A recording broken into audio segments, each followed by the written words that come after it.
Training on the anti-theft system before starting. What is an anti-theft system? As the name suggests, it is a system that prevents the car from starting when the security device has not been deactivated by the vehicle's key. Don't hesitate to like and subscribe to the channel. It really encourages us.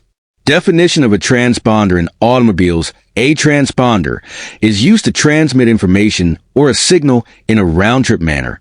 In automobiles, the transponder is located in the vehicle key and contains the vehicle's start code.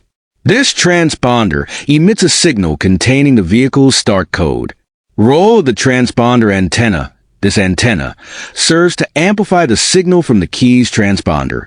To be precise, it allows the transponder in the key to function properly. It retrieves the code and sends it to the Immobilizer box or the anti-theft module.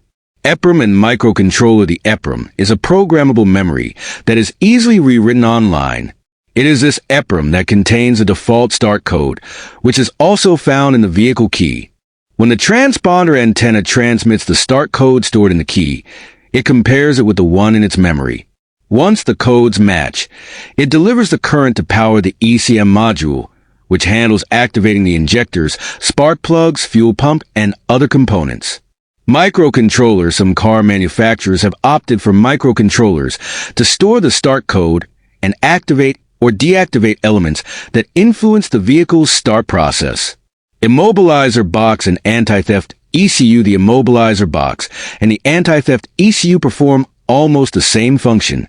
Some manufacturers prefer the Immobilizer box because they assign a single module to manage security with the key and the anti-theft system. On the other hand, other manufacturers opt for the anti-theft ECU, which has two roles: managing security and controlling different systems, such as injectors, spark plugs, the fuel pump, and more.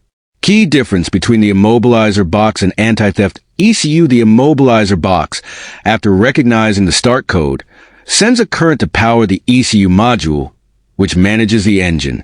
The anti-theft ECU, however, handles both engine management and vehicle security.